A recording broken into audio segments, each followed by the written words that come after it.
According to the Mirror newspaper, this is the biggest ever returns flight to Nigeria and Ghana. Hundreds of illegal migrants have been deported on the biggest flight ever, and this is deemed as a record-breaking event, which is being celebrated by the Prime Minister and some British people. It's exactly what we want to see. This has sparked loads of controversy and conversation. As of 11th November, 32,900 people had crossed the channel in 2024. In 2023 as a whole, 29,437 people came to the UK in small boats. In 2022, a total of 45,755 made the crossing, which is the highest since the figures were first collected in 2018. So, since 2018, more than 147,000 people have come to the UK on small boats. With these figures, I'm not surprised with the eagerness to cut down on illegal migration. These migrants are primarily from Iraq, Afghanistan. These people risk their lives to cross the channel in these boats to come to the UK in the hope of coming to seek asylum. And then in some cases, their asylum claims are not granted. And then there are some people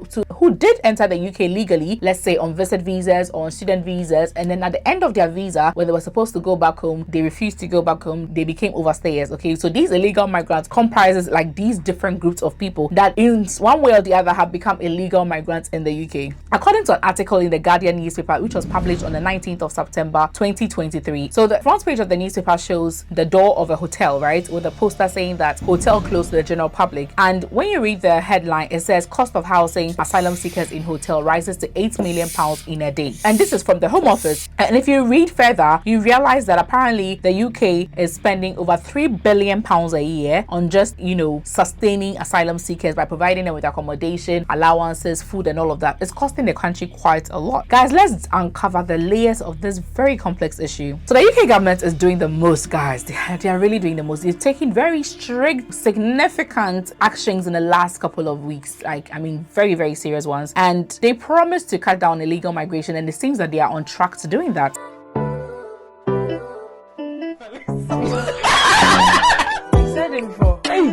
Stop that. So hi guys, welcome once again to my channel. If you're seeing me for the first time, my name is Anel Bozolda. Today we're going to talk about this complex issue. This thing that is being discussed, according to the Mirror, this appears to be the biggest ever deportation to Ghana and Nigeria. These are not my words. So apparently there have been over 25 flights since July 5th, and these flights have been sending illegal migrants back to their respective countries. And in total, so far, they have deported over 620 people from the UK to various countries. Some of the countries include Poland, Albania, Romania, Vietnam, and then for the first time ever, they actually deported people to a country called Timor-Leste. This is not a very popular country. I'm not even sure the people that were illegal from this country were a lot, but the UK actually took pains to send these people back to their home country, Timor-Leste. And apparently the biggest ever returns to Ghana and Nigeria. These people are not joking. These are not my words. These are the words from the Mirror newspaper. Again, the Labour Party is now boasting of being like the party to ever, organize the 3 biggest return flights. And I understand that they've even actually planned more flights, okay, before the end of the year. And they've also stated that there are even some countries where the UK has never deported people to, some very unpopular countries. For the very first time, they'll be deporting those nationals back to those countries. They are serious. These guys are really serious about this. There's a Turkish man.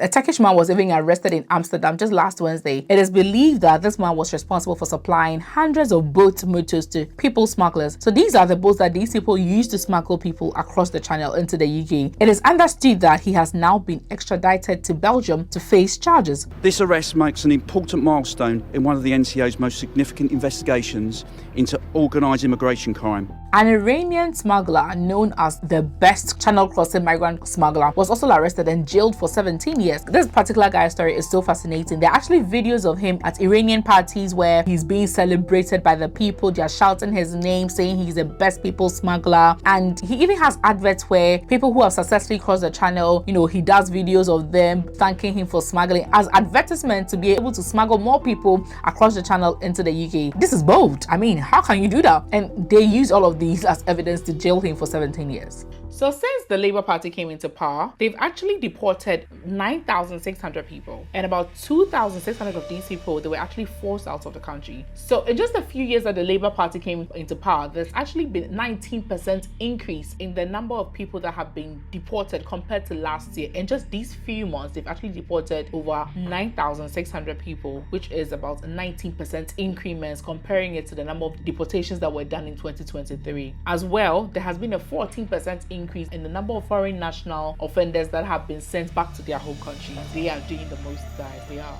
So there's actually a poll on the internet that you can partake in to share your opinion on how well you think Keir Starmer, or the current party in power, is tackling this whole illegal immigration issue, right? Especially comparing it to the fact that the previous government spent over 700 million pounds on this whole Rwanda deal, where they built, accommodation facilities and all of that for asylum seekers in the hope that they were going to deport them into Rwanda, specifically Kigali, and this was not successful. They actually came out with a package, £150,000 package, where if you're an asylum seeker and then you agree and then you go to Rwanda, they'll provide you accommodation, free accommodation for 5 years, free food for 5 years, free medical care, education up to degree level, even a new phone and all of that. But at the end of the day, they only managed to get about 3 asylum seekers to voluntarily, agree to go to Rwanda. So it looks like they spent loads of money on this Rwanda deal, on this Rwanda business. However, nothing could be done. So comparing it to how much this government has done in a short while and has actually gotten people out of the country, it's like people are really praising him. I don't know about you, but people are actually really praising him. So you can share your opinion on this poll if you really want to. But honestly, guys, as we reflect on these deportations, it is also very important to consider that, behind all of these numbers, behind all of these figures, behind all of these news, there are people with actual stories, real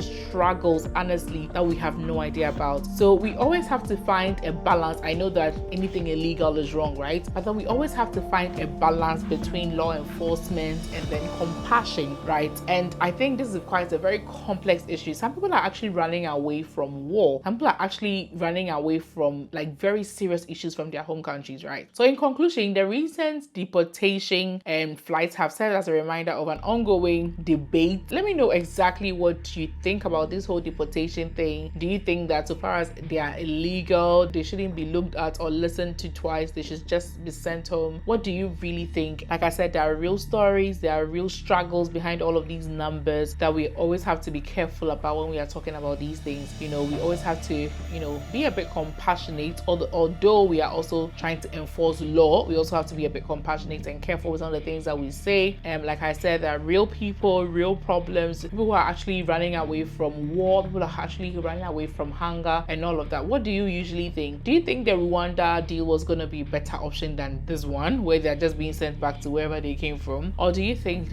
there was no way that Rwanda was going to work? Let me know what your thoughts are. But just so you know, this is still ongoing. There'll be more deportations to come. There'll be way more in the next coming week. So all the best. All the best to anyone watching me. And let me know what you really think in the comment section. Thank you so much for watching. Bye.